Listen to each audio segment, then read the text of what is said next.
What the United States government did was shameful, and I am sorry. Syphilis was considered a national health crisis in the early 20th century. You don't know a thing about syphilis, except that you've got it. And many doctors at the time thought syphilis and other medical complications were affected by race. To study the disease, researchers found a population of poor, black, syphilitic sharecroppers in and around Tuskegee, Alabama during the Great Depression.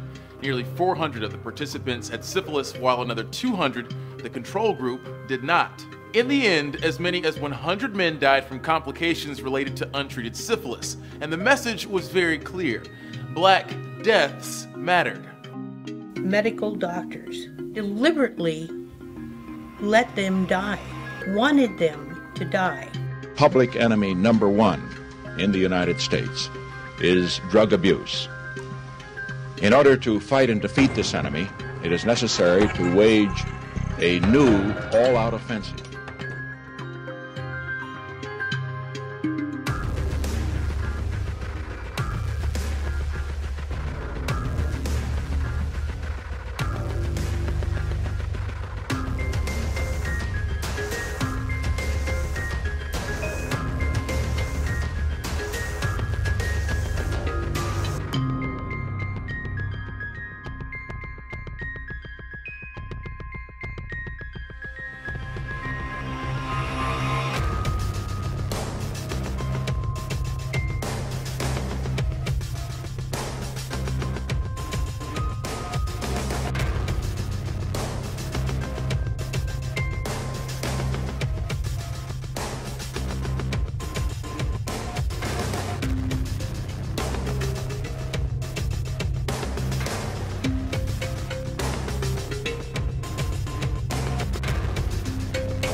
You told Christiana Amanpour you didn't smoke pot when you were young, and you're not going to start now.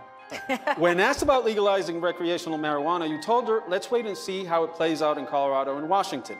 It's been more than a year since you said that. Are you ready to take a position tonight? No.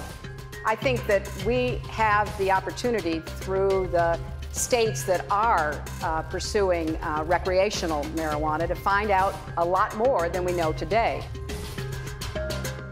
Is anybody here feeling the burn? Well, brace yourself. I've got some shocking news. Because yesterday, during a rally in Michigan, Senator Sanders dropped a bombshell about burning down. I've done marijuana twice in my life when I was very young.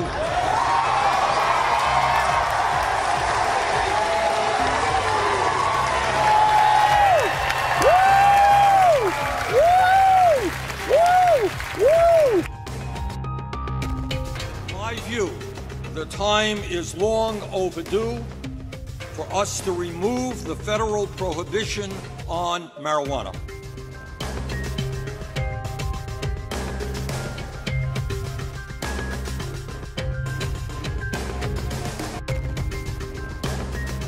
I'll say this as respectfully as I can, but if you don't tell black people what we need to do, then we won't tell you all what you need to do. Well, I'm not telling you, I'm just telling you to tell me. What I mean to say is that this is and has always been a white problem of violence. It's not, there's not much that we can do to stop the violence against us. Well, if that is a conversation that pushed okay, back. I understand what you're saying. Also respectfully. Yeah, well, respectfully, if that is your position, then I will talk only to white people about how we are going to deal with a very real problem. That's not what I mean. Hillary Clinton and the Clinton family occupy a unique space in the mass incarceration that we experience, that the black community in the United States is experiencing today, where the policies that they advanced are directly responsible for the largest increase in the prison population under any U.S. president. And so what we were looking for was something a little bit beyond the politics and the platform, and what emotion she felt, if any, around her being personally responsible and chained to that. Do you think she answered that question? No, that's not what we heard. What we heard was a conversation about policy and actually some suggestions for what the Black Lives Matter movement needs to be doing. And again, like Julia said, what we were looking for was a personal reflection on her participation and advocacy for some of these policies that have really decimated Black communities. But as far as she was talking to you about policy and how to change, things really change with policy and with legislation, you didn't hear any of that in what she was saying? Oh no, we definitely heard it. I mean, we were there and we were in conversation with her, and it was something that was readily apparent that that's what she was offering. But what was also readily apparent about what she was not offering was the fact that the reason why the Black Lives Matter movement that she was trying to push the responsibility on to fix these problems, part of the reason why those problems exist is because of some of the decisions that she made personally.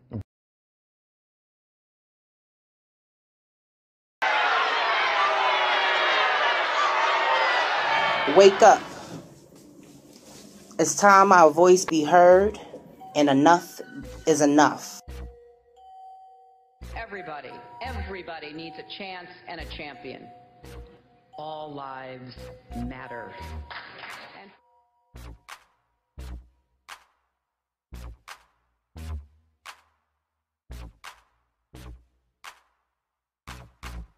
We need to take these people on. They are often connected to big drug cartels. They are not just gangs of kids anymore. They are often the kinds of kids that are called super predators. No conscience, no empathy. We can talk about why they ended up that way, but first we have to bring them to heel.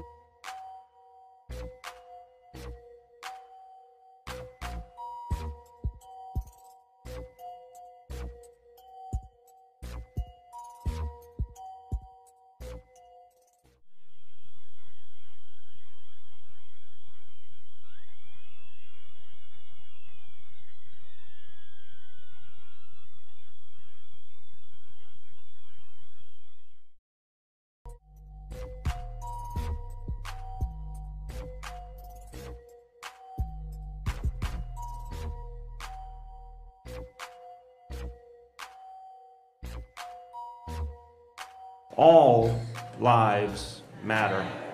And we add, as you've heard referenced tonight, we've lost good people.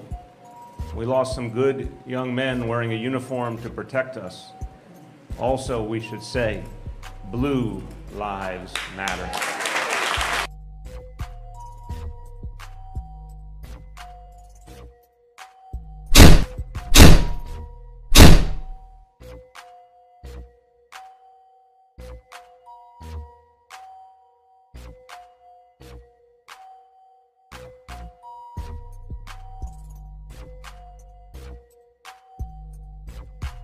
We need to take these people on. They are often connected to big drug cartels. They are not just gangs of kids anymore. They are often the kinds of kids that are called super predators. No conscience, no empathy. We can talk about why they ended up that way, but first we have to bring them to heel. And the President has asked the FBI to launch a very concerted effort against gangs everywhere. Thanks for the endorsement, Bill. Took you long enough. Oh, snap!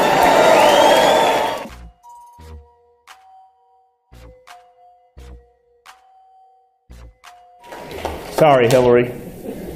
I was running on CP time. That's not, I don't like jokes like that, Bill. That's not funny. Cautious politician time. I've been there. Wake up, America. It's time for a political revolution. I'm Erica Garner, and I endorse this message.